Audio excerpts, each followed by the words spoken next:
चलिए इस वीडियो की शुरुआत एक क्वेश्चन से करते हैं।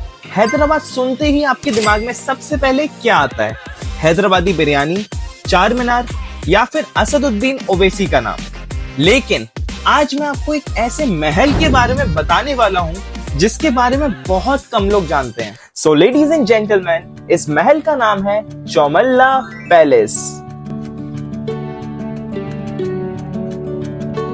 इसकी कहानी भी बहुत इंटरेस्टिंग है। चौमल्ला पैलेस हैदराबाद तेलंगाना में है और ये हैदराबाद स्टेट के निजाम्स का पैलेस है।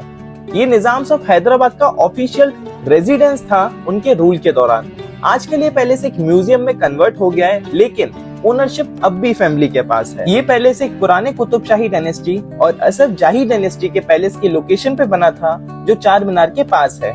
इस पैलेस का कंस्ट्रक्शन निजाम अली खान असफ जाह सेकंड ने 1769 में स्टार्ट किया था।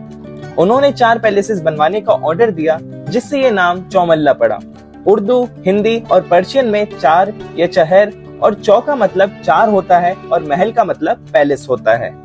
इस पैलेस का नाम इसके अंदर बने 4 महलों को दर्शाता है।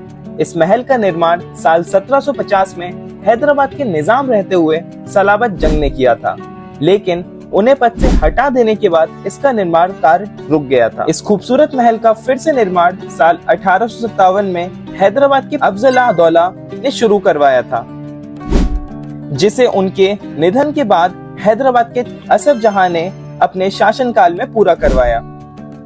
ये चौमल्ला साल 1895 में बनकर खड़ा हुआ। अपनी नक्काशी अद्भुत शैली के लिए ये महल दुनिया भर में जाना जाता है। अब आपको एक मजेदार बात बताता हूँ।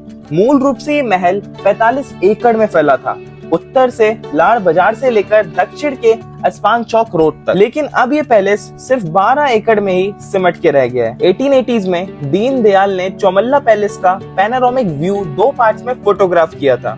बैकग्राउंड में चार मीनार और मक्का मस्जिद भी दिखाई देते हैं। इस पैलेस को 2 पार्ट्स में डिवाइड किया गया है। एक है सदन कोर्टयार्ड और एक है नदन कोर्टयार्ड। सदन कोर्टयार्ड की बात करते हैं। ये पैलेस का सबसे पुराना हिस्सा है, जो 4 पैलेसेस से मिलकर बना है। अफजल महल, मेहताब महल, तनियात महल और आफ्ताब महल, जो न्यू क्लासिकल स्टाइल में सिमेट्रिकली एक दूसरे के सामने बने हुए हैं। पैलेसेस के बीच का फोरकॉर्ट, एक पॉन्ड और एक खूबसूरत गार्डन से सजा हुआ है। अब बात करते हैं नदन कोर्टयार्ड की। चौमल्ला के इस हिस्से में 12 इमाम नामक एक लंबा कॉरिडोर है, जिसका मुख पूरब में बने सेंट्रल फाउंटेन और पूल की तरफ है। इसी तरफ दरबार हॉल, जिसे खिलाफत मुबारक कहते हैं, और यहीं पे शीशे आदत बना हुआ है। ये शीशे से बना गेस्ट हाउस है।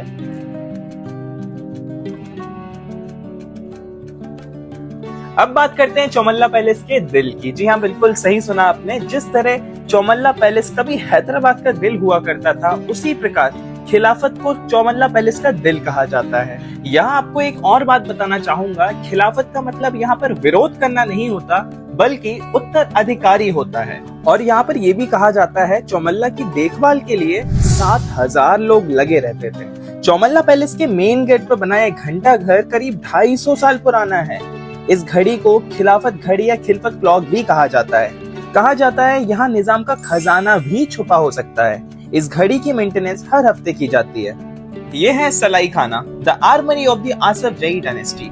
आपको क्या लगता है, ये तलवार और बंदूकों का यूज भी हुआ होगा? तो अगर निजाम रूल के बारे में देखें, काफी सारी जंग जीती और बहुत हार्डकोर वॉरियर्स थे। निजाम की जो आर्मी थी, जो स्टील यूज कर रहे हैं, जो स्वॉर्ड है, वो one of the finest in the whole world है।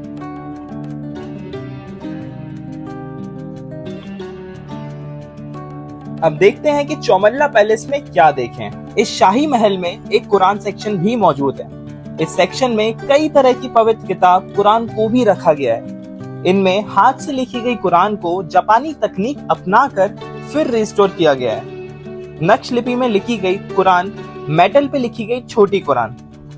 इनमें से कुछ कुरान को सोने और दूसरी चीजों पे भी लिखा गया। तो अगर आप कार लवर हो, तो इस महल में एक सेक्शन में विंटेज कारों की प्रदर्शनी लगी रहती है, तो वहाँ पे आप उसका लुत्फ उठा सकते हैं। इस पैलेस में मुगलों द्वारा भेंट की गई पोल पर लगी मछली भी आपका ध्यान अट्रैक्ट करेगी। बाकी यहाँ पर और भी खूबसूरत पुरानी चीजें हैं, जो मैं चाहूंगा आप वहाँ पर जाकर ही देखें। अब जिसका आप बेसब्री से इंतजार कर रहे थे, वो मैं बताता हूँ। ये टिफिन आप देख रहे हैं कोई आम टिफिन नहीं है, इसकी भी अलग ही कहानी है। कहा जाता है एक चोर ने इसको चुरा लिया था और 3 दिन तक इसमें खाना खाया था।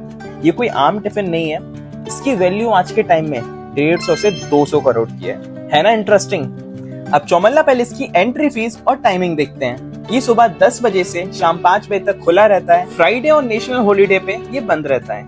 10 साल के ऊपर के इंडियन सिटीजन के लिए इसकी प्राइस 100 रुपीज है और 10 साल के कम लोगों के लिए मात्र 40 रुपए और फॉरेनर्स के लिए 400 रुपए।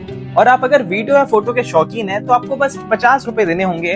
बट ध्यान रहे, मोबाइल से ही आप वीडियो या फिर फोटो ले सकते हैं। यहाँ पर professional camera, webcam, handycam, tripod allowed नहीं है। So this is all about Chowmahalla Palace. अगर आपको कोई भी इशू हो कहीं पे भी, आप मुझे इंस्टाग्राम पे डीएम कर सकते हो। कुछ भी आपको पूछना हो, you can ask me on Instagram. Thank you so much for a love and support. ऐसी अपना प्यार बनाए रखें। वीडियो अच्छी लगी हो तो लाइक, कमेंट, शेयर, सब्सक्राइब सब कर देना। और अगर ये वाली वीडियो नहीं देखी हो तो अभी जाकर देखो और बताना कैसी लगी। मिलते हैं अगले ब्लॉग में।